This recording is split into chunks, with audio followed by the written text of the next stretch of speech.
Hey, hello everyone.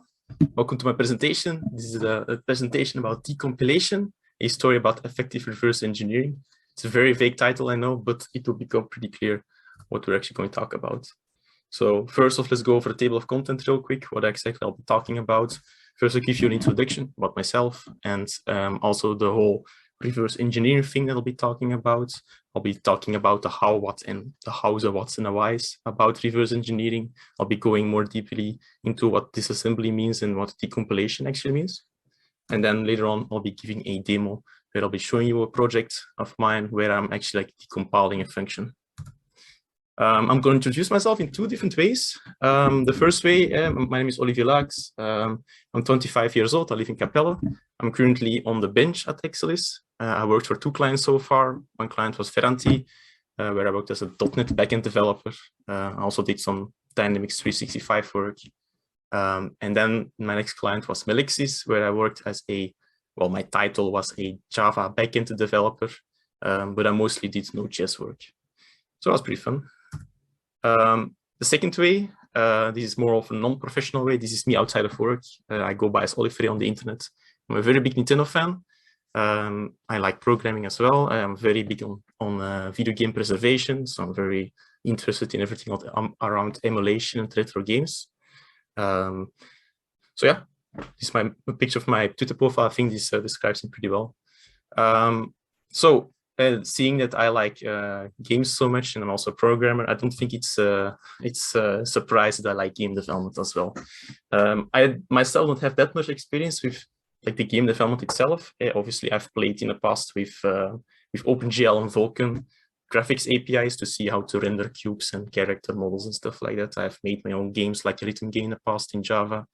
And I also tried Unity for a bit.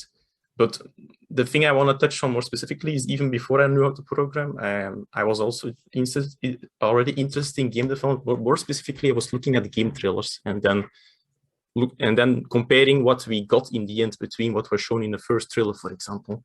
So to give an example, this is, for example, a picture from the very first trailer we got for Super Mario Sunshine. It was a GameCube game released in 2002. Between brackets, the presentation is going to be very Nintendo focused, so be prepared to see lots of Marios. But okay, this is a picture from the trailer. It's very low resolution, but that was the best quality we had back then. But this is what we actually got in the end. It looks very different, much more colorful. If you look at the screenshot from the trailer, it looks more basic Mario. The hut was different. The town that Mario was running around is different. So, I mean, back then I was already thinking like, how come, what made Nintendo decide to change so much from the game? What made Nintendo decide to get away from that sun symbol where the water is to like the full-on flood with water below? I mean, that's history we don't know about. It's all kept secret by Nintendo. We will never know about any of that. Now, obviously, the older I grew, my love for games still remained, and I started to learn how to program. I was starting to wonder how are the games actually made? How were they coded? How were the models made? Like, how were they actually constructed?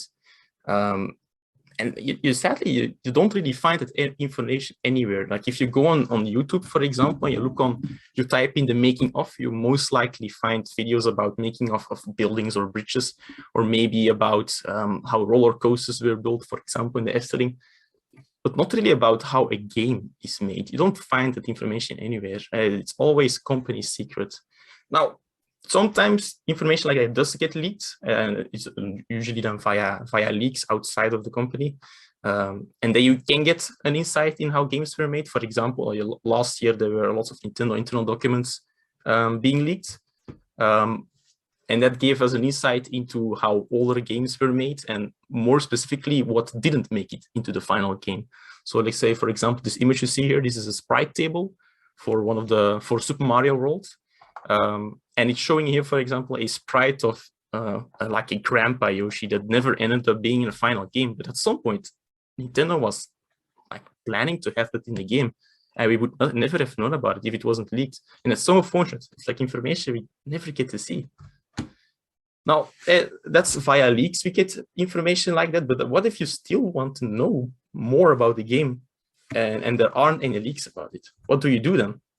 Well, that's where reverse engineering comes in. Now, to really give a quick explanation what reverse engineering is, it's basically the process of trying to understand an application, in this case a game, trying to understand how it works, how it's built up from having no prior knowledge to it. We don't have like documentation or anything that we can access and really look, okay, so this is how we have to traverse the files. That's not really the case. It's a lot of guessing work and trial and error in order to finally know, oh, okay, this is how it works. So in this case, if you want to start a reverse engineer a game, there are usually two things that people start looking at. They will analyze the game ROM by looking at the assembly code.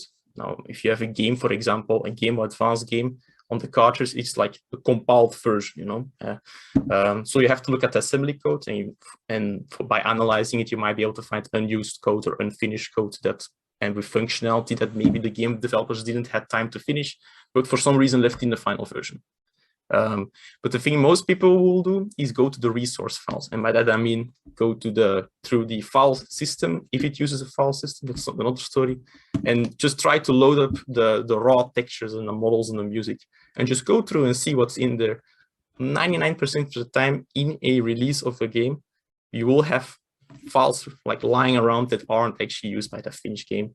Like they might be lying around, but they aren't referenced by any code at all. And just looking at them and seeing what they are can get you an insight in how these games were made. Now, to give you some examples of why you might want to do this. So we're staying with Super Mario Sunshine for a bit. On the left, you see another image from the trailer. And you see like this brown, orangey enemy walking around. That enemy never showed up in the final game. It's nowhere to be found. Now, actually, thanks to guys who were reverse engineering and hacking the game, they were able to find actually animations in the model of that enemy that was shown in the trailer, but it was never used it was never referenced by any code. Now, via hacking it in, we were able to finally see it like in action in the game itself. And we would not have known about it if it wasn't for reverse engineering. Another example, these are all files left over in the final release itself. Like on the left, you see a screenshot of a very old version of the game that was like during development. This literally screenshot was just lying around in the game files. It gives you an insight about how the game looked before release. It's very interesting because the level where Mario is standing here in Rico Harbor, it doesn't look like that at all in the final version. Like in the middle, you see a height map where you can see like a shape of what the collisions would be. And this is like the version of the HUD world where Mario walks all levels that was used in the trailer. So it's also very interesting to finally see this. And then you see an unused animation of Mario. Like, it's very interesting to see that. Like you get a sense about what Nintendo was thinking and trying to do during development, but what ended up not being used. Okay, two more examples. I'll show you this one as well.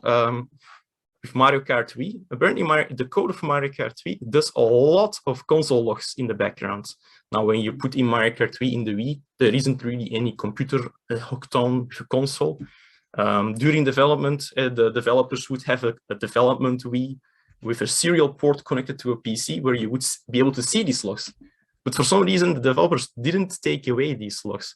Now, if you're able to load Mario Kart Wii in an emulator, you can start up a console logger and you'll be able to find these logs. It's like you can get an insight about what information the developers were logging in order to, I don't know, see what it is doing or how the online stuff is working. And this is the last example. We're staying with Mario Kart Wii now.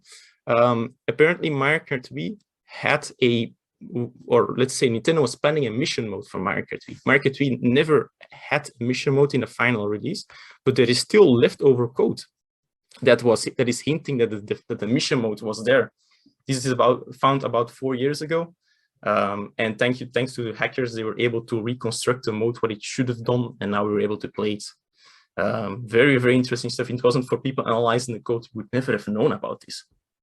Now, if you're interested about like little hidden things like that in games, there's a really cool website called the Cutting Room Floor, or tcrf.net for short. And it's basically like a Wikipedia where you can go look up any game you pretty much want, and then you'll be able to find what is hidden in there, or if there are like beta stuff or unused stuff. It's very cool to see. Now, obviously, this has to be done in some way. So what are the applications that people usually use for going through the game and seeing what is out there? I've listed 3 applications, IDA and Gitra. They are pretty related to each other.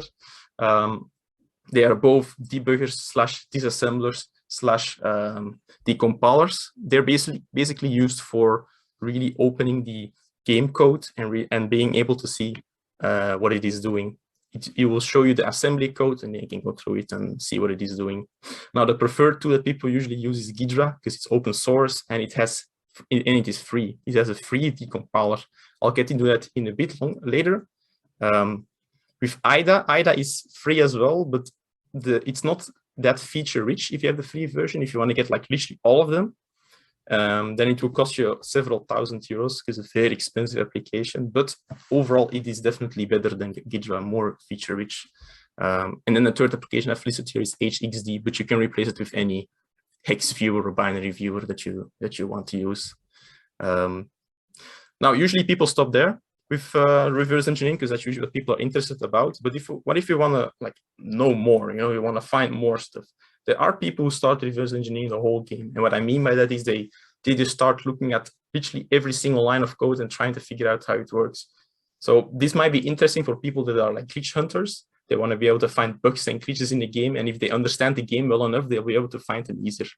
Now, it's also interesting for speedrunners, because if speedrunners find a glitch that maybe makes you able to clear a level in 2 seconds faster, it's going to be interesting for them. But it's also just very interesting for understanding game mechanics. For example, if you're playing Pokemon and you're catching a Pokemon, what determines the stats for that Pokemon? There's probably some RNG behind it, random number generator. If you're able to reverse engineer the whole RNG, maybe you'll be able to manipulate it a little bit.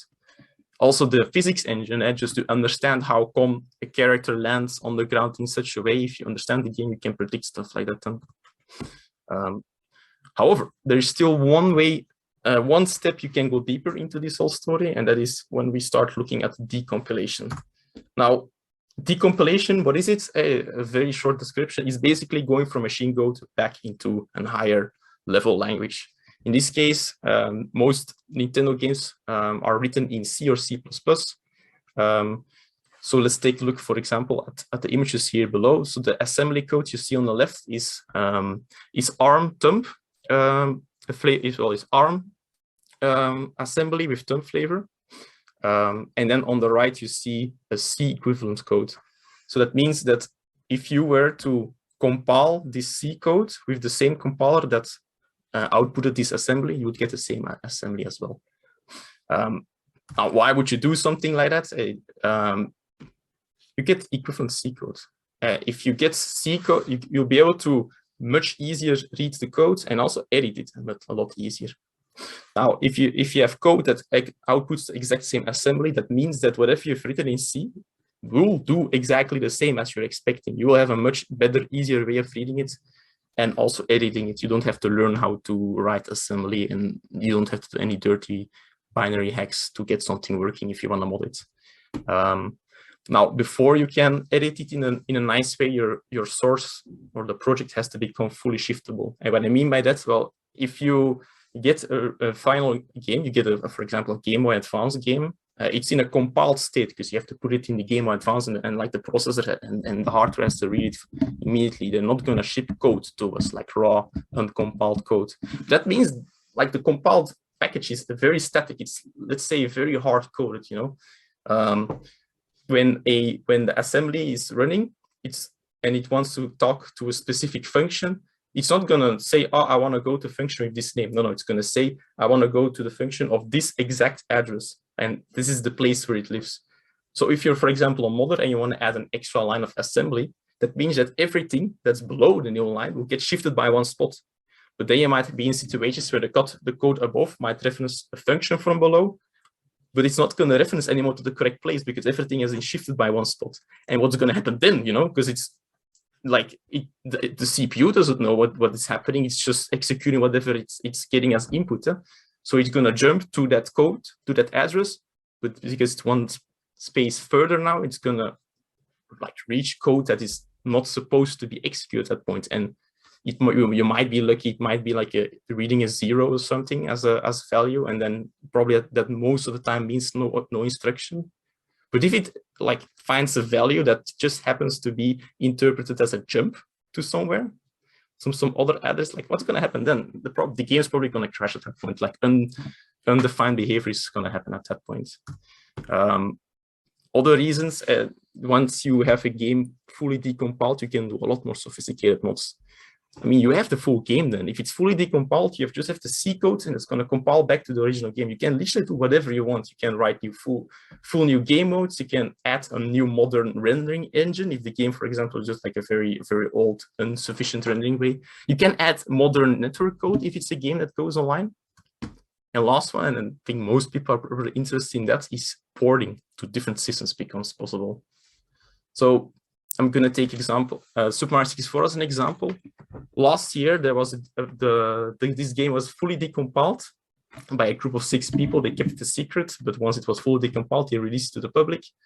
And then about a month later, there was a person who released a native PC port of Super Mario 64. Now, how he done that was he took the decompilation, he stripped out all the Nintendo 64 specific calls, like for example the rendering calls, and replaced them all with like an abstraction layer. For example, for the graphics call, they replaced it with OpenGL and DirectX and whatever, and all the other Nintendo 64 specific things they just removed. So you're basically left with like a raw code base that isn't relying on a specific hardware. You can just compile it, and there you go. You'll have a native build of this game running natively on the PC. So mind you, this is not emulation. This is literally compiled to run on Windows. And it's so mind-blowing that something like this is possible, because this game was originally made for the Nintendo 64, and now it's running natively. I mean, there are people who are porting this on the PlayStation, for example. Like, it exists. It's absolutely mind-blowing. And just to add on to it, there are people who are editing the game now to add ray tracing, and they're adding new models of Mario. It's the same game, but just like a completely new look, and it's so cool that is possible. So I've been following this scene for quite a while, but at some point I want to try it myself. I want to see, could I do something like this? How would the work process like that goes? I want to try it myself and see how it is. So I started a project like that a while ago for the Game Boy Advance game, Mario Kart Advance. Why Mario Kart Advance? Well, it's Mario Kart. I'm very into that franchise. It's a Game Boy Advance game. And before that, I was following the Game Boy Advance decompilation scene very actively. So, I mean, it was an obvious choice to make then, because I already knew like kind of how people were doing it for the Game Boy Advance. And I chose the Japanese version because the Japanese version of this game has, well, it had in the past a online mode where you could share ghosts, but it only ran for 2 years and nobody really has documented that. So I want to take a look at that. So, okay. Let's move over to the demo. What I'm going to do in this demo, I'm going to take a function in the assembly of this game, and I'm going to turn it into an equivalent C code. So let's go over to my Visual Studio Code project. I'm not going to go too much into detail what everything is, and my project structure is I have an assembly folder here where I have the whole disassembly of the whole game. So what I have is I have an application that takes the old code and puts it in these files. And if I run it to the compiler, it will compile it back into the full game. I have graphics, I have include headers for the C files. I have the C here, follows here, I have tools that I need. And I have the make file here. The make file is basically a file that will describe how the build process has to go, or like steps that needs to happen before all the files can be compiled. Some interesting files to mention. I also have an LD script file. Basically, once the C and assembly files are compiled, there will be a linker in place, and then they will like construct the whole binary and tell where all the functions and all the global variables are living. With this file, you can give it more information to the linker. Now, in Game Boy Advance, it absolutely expects that all executable codes, which means the text, lives in address space starting with 8000000 hexadecimal. So that's basically what I'm saying here. Everything that comes after here will live in this address space. And I put everything in a very specific order because the original game puts all these functions in this order. And I have other things as well. There are different RAMs like IWRAM, EWRAM. They live in their own little address space, which I define here as well. Once you have compiled a game, you will get this map folder, which basically just says in what address each function lives. Now, they're all kind of called like subproof and address, because there are still a lot of functions left that are not compiled. But you can see here, I've already found some and given some of them a name. Okay, so let's get started. Hopefully I can move this thing. Okay, so I've obviously for this presentation prepared a function already. So we're going to decompile this function here. Subroutine at location 080578A0. I'm not sure what this function does, but that's basically the process you go through. You just go through the codes and decompile whatever you find. I'm taking this one because this one is a pretty straightforward one to do. So once I have chosen, what I'm going to do is I'm going to select the address where the code lives, this function lives, and I'm going to open Ghidra, my disassembler, which you can see here. This is basically just the whole disassembled view of the game. You can see all the assembly instructions the game is doing. So, okay, let's go to the location where my subroutine lives. It's on this address. There you go. So this is the code. And on the right, you'll see a decompile view. So the very, very good thing about Ghidra is it has a decompilation window.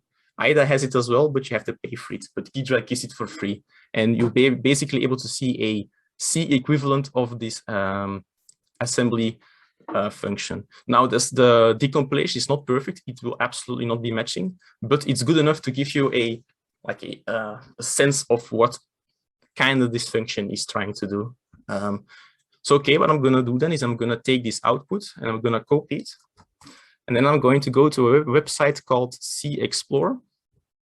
I'm going to paste it here. So C Explorer is a really, really nice tool. It allows you to write C code and instantly see what the assembly output is going to be. And then you can also add assembly output that you're expecting to be, and then you can put a diff between the two so you can see what the difference is between the two. So now basically the goal that I have to do now is I'll have to edit this function in order to get the same assembly output to the right. So let's do that real quickly now. Obviously I know kind of what I have to do now since I've already done this. Now the C code that Ghidra decompiled is not perfect C because it's like a flavor of C, but you can see it's not compiling. So let's quickly make it compile. Now I can see in the bottom that it's returning some value here, so I can only say that's probably going to return something. But the type doesn't have to be correct immediately. You just have to make sure that it is compilable right now. So I'm quickly going to do that right now. All these undefined fors I'm going to replace with char for the time being. Okay. So okay, now it seems like it's compilable. There are still some things underlined because it doesn't recognize it. For example, this function here that is trying to call. It obviously doesn't know what it is, so we're going to make it extern real quick. So if you make a function extern, oops, that means you're basically telling the code that, oh, okay, this definition exists, but like the implementation exists somewhere else. So what I just did is I made it extern with some with the parameters that it's expecting. On the bottom here, you can see that it does like this concat 44 with two variables. That's something Ghidra specific. I'm not really too sure exactly why it is doing that, but out of experience, I know that the actual value that's being returned is this uvar3 at the end. So I can remove those two here too. And since it's returning this guy, I can immediately rename it to result. That's just an educational guess I'm making. So I'm now renamed it. This guy here is still under red underlined, but I'm gonna remove this and I'm gonna assign it to 0 immediately instead of doing it later. Okay, there you go. Now you can see here that it's like it's live changing. You know, every time I do something, you can see the assembly output is lively being changed. So the goal now is just to go through the code and see what I can make better. So let's just go from top to bottom. You can see here it's calling this function. It returns some variable and it's being compared to 0. So since it's compared to 0, it could maybe mean that it could be a bool. You know, it could be like checking if the return value is false, but it could also just be a 0. You know, but I'm gonna move this to be instantly in the if. It looks a lot more cleaner. So that, and then okay, this looks nice. Let's continue. Now you can see this do wall here. Now this is very interesting. How the decompilation works in Gitra. It literally just goes over the assembly and just tries to write what it is seeing. You know, it's like an interpreter. It doesn't really think further than what exactly this could be. Because if you look at the code, you can see it like it's declaring some variable 4. It does some stuff. And then at the bottom, you can see here that it is subtracting it by 1. And then it's checking if it is still bigger than -1. And then if it is, it just does it again. Honestly, to me, this looks like it's just a simple for loop. So we're going to quickly change that. I'm not going to call this I_var1. I'm going to change this real quick to I, because it's going to be much more friendlier to read. So I'm going to write the for loop now. And I'm going to start with 0. If I is smaller than 5, let's increment it. Let's remove this wall thing because we don't need it anymore. And let's move this as well. Yes, look, already looking like a lot better. Eh? But you see, even though I'm incrementing the I, like I was talking earlier before it was starting with 4 and it was decrementing it the whole time. But now I start with 0 and I just add every time because of the for loop. But the assembly is still the same. You can see in assembly that it's still trying to, every time it's subtracted, it starts with 4 and subtracted by 1. That's basically the compiler making optimizations. So apparently it's reading this for loop and it says, okay, so I'm going to turn it now into something like this. And I'm not going to start with 0. I'm going to start with the number immediately.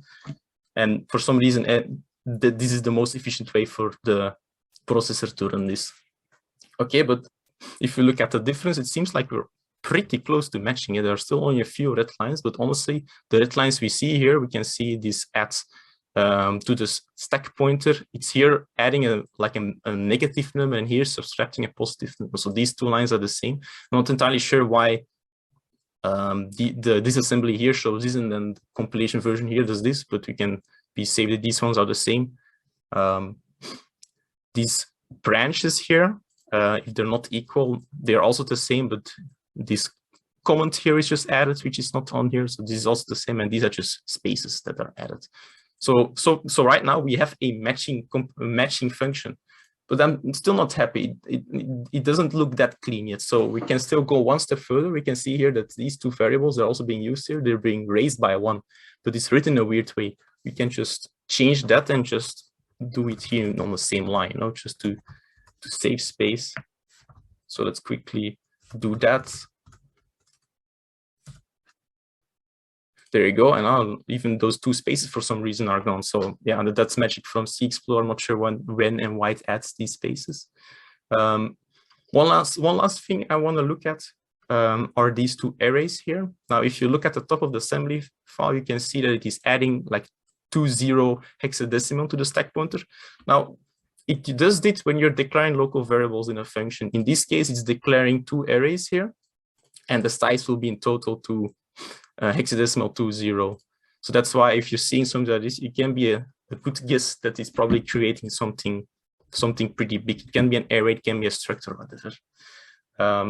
And you can see one of these arrays is being used as a parameter for this function and also during this for loop.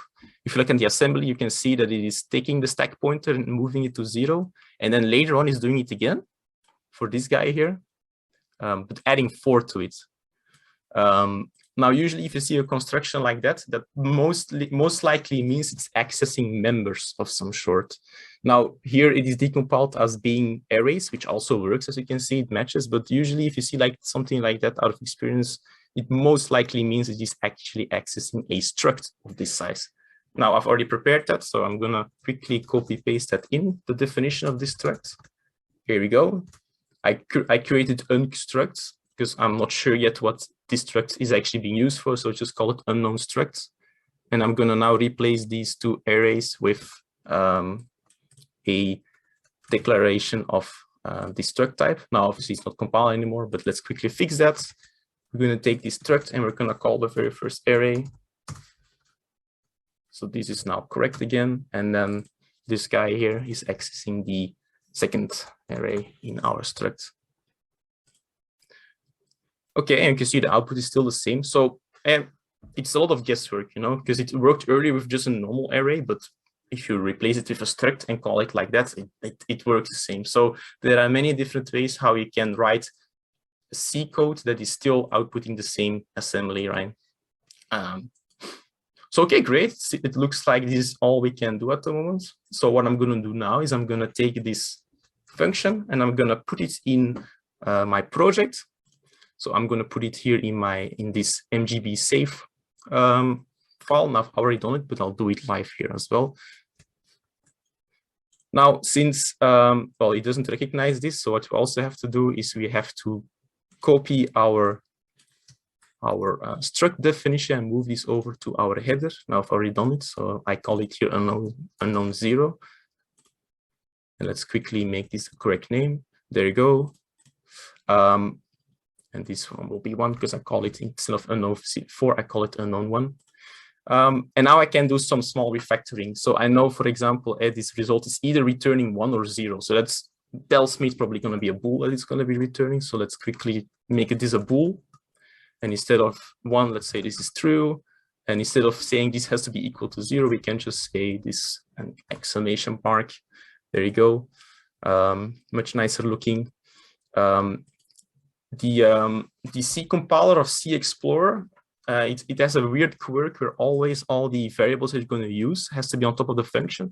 Now that is something that was being used in C99 and before. But since we're not using C99, we can move some stuff that's not needed anymore. This I and LR variable is never used, so I can remove that. This int I will only be used for the for loop, so I can quickly put that like before the for loop itself. And then this variable here, this pointer that will be used during the for loop, I can move this declaration as well over here. And I can maybe give it a better name, like, for example, unc1 ref or something. Because it's basically just taking the reference of whatever this array is. Okay, and there you go. That's basically everything I can do at this point. I'm going to give this now the correct function name, though. I'm going to call it sub instead of fun, because when I was disassembling the whole thing, I called everything sub. It's okay, now it's done. All I have to do now is I'm gonna put the assembly code that I decompiled in comments now, because we're not gonna use this anymore. There you go. And what I'm gonna do now, if everything should be correct, because this is live coding, always stuff goes wrong, but if I do now make, it should be able to compile it and it should be exactly matching. Yep, and that's exactly the case. So we can see I run make, it does all the steps that I needed to do in order to compile our final build. And at the end, it does this little SHA-1 sum check. So what I do is in my project, I have the original Mario Kart Advance ROM, and I generated a hash from it. And then when I compile my own version of the game, I generate a hash of that as well. And then I'm going to compare the two. And if they are both the same, then I know that whatever I compiled here is exactly the same as the original game. To show you that it is indeed working like that, let's change, for example, the functionality here, that it is not returning a result, but it's returning, for example, always false. And let's then run make. Let's see what's going to happen now. Now it's going to see it compile it successfully, but the hash checking has now failed. It says verkeerd here, which means wrong in English. So now we know there is something different about the ROM. So let's quickly change this back to result, because I know that's how it has to be. Let's run make again. And there we go. Now we can see it's hood again. That's good. And we know it's a fully matching game. So it's great. I can show it to you running. So this is the base ROM that I got. So basically I got this game via GBA cartridge dumper. So I have this peripheral where I put in my Game Boy game. And then I can extract the ROM from it. So I bought the Japanese version Mario Kart at some point a few years back. So now I have the ROM here. And this is my compiled ROM. So let's run it in an emulator real quick, and then you can see that the game is indeed just running as it should be. So it's great. It's all still working nicely. And yeah, that's basically it, honestly. So if I can quickly go back to my slides here, that was it. That's basically how decompilation projects works. Now the function itself might not have been too interesting. I wasn't sure yet as well what it is doing exactly, but that's basically how stuff like that is happening, you know, how decompilation projects go. If you're interested, this project is on my GitHub page. You can go to my username here, Olivier, and you can find my project if you want to take a deeper look into how this whole stuff is working, because I obviously took some shortcuts to explain it in a timely manner. But thank you guys. I hope you enjoyed it. Very niche topic, but it's something I really enjoy, and I hope you learned something new. Thank you.